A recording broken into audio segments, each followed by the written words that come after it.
India गठबंधन के बनने से भाजपा पूरी तरीके से डर गई, घबरा गई और भाजपा को ये समझ में आ गया कि अभी तक वो ये तमाम पार्टियां अलग अलग चुनाव लड़ती थी, वोट बढ़ जाता था तो बीजेपी सीटें जीत जाती थी, सरकार बना लेती थी। सारे एकजुट होकर अगर चुनाव लड़ते हैं तो भाजपा की सीटें कम होती हैं और भाजपा हार के नजदीक आ जाती है और लगभग हारती हुई नजर आती है। ये डर कहीं ना कहीं बीजेपी को सता रहा है। इसी श्रृंखला में एक योजना बनी और उस योजना में कि जो टॉप लीडरशिप है इंडिया गठबंधन के, उन्हें पकड़ के जेल में डाल दो। पहला अरेस्ट दिल्ली के मुख्यमंत्री अरविंद केजरीवाल का भाजपा की एजेंसियां करने जा रही हैं। जब नेता ही नहीं होगा तो पार्टी कैसे चुनाव लड़ेगी? अरविंद केजरीवाल जी को जेल में डालो, 7 सीटें दिल्ली की अपनी जेब में डालो, ये भाजपा का लक्ष्य है। इसी के चलते अगला अरेस्ट वे हेमंत सोरेन साहब का करेंगे और झारखंड की रेस में अकेले ही भाजपा दौड़ेगी, अकेले ही जीतेगी। इसके बाद बिहार के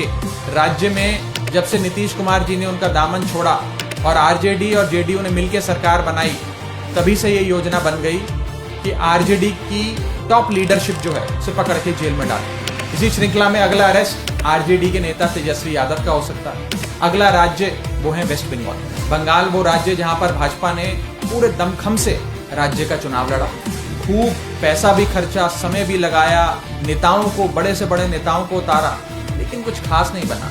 तो वे समझ गए कि बंगाल में ममता बनर्जी को हराना मुश्किल है। हराना मुश्किल है तो एक ही उपाय है, ममता बनर्जी और अभिषेक बनर्जी को पकड़ के जेल में डालो। इसके बाद दस्तक केरला में, जहां पर विजयन साहब मुख्यमंत्री हैं। केरल में 20 लोकसभा सीटें आती हैं, 20 में से एक भी सीट भाजपा की नहीं है।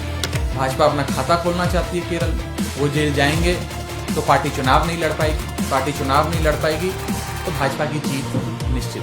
अगली दस्तक जो वो तमिलनाडु में भाजपा की हालत पतली। कुछ सीटें तमिलनाडु से लोकसभा की बटोरने के लिए, अपना खाता खोलने के लिए सबसे आसान काम है कि एमके स्टालिन जो वहां के सबसे लोकप्रिय नेता हैं, मुख्यमंत्री हैं, उनके करीबियों को पकड़ के जेल में डालो। और आप देख ही रहे हैं कि कैसे उनके एक मंत्री सेंथिल को इन्फोर्समेंट डायरेक्टरेट ने पकड़ के जेल में डाल दिया और नेताओं को अब बहुत जल्द पकड़ा जाएगा। उसके बाद अगली दस्तक तेलंगाना में दी जाएगी। बीआरएस के शीर्ष नेतृत्व केसीआर और उनकी बेटा और बेटी को अरेस्ट करने की तैयारियां चल रही हैं। इसी श्रृंखला में आखिरी दस्तक जो दी जाएगी वो महाराष्ट्र में दी जाएगी। जो बैकडोर से महाराष्ट्र में सरकार बनाई है, उसके चलते लोगों का प्यार, आशीर्वाद और सहानुभूति सब उद्धव ठाकरे के साथ और उनकी पार्टी और उनके गठबंधन के साथ। तो अंत में आखिरी शिकार भाजपा का होगा महाराष्ट्र में, जिसमें उद्धव ठाकरे साहब को कमजोर करने के लिए, शरद पवार साहब को कमजोर करने के लिए उनके पार्टी के जो मेन नेता हैं उन्हें पकड़ के जेल में डाला जाए।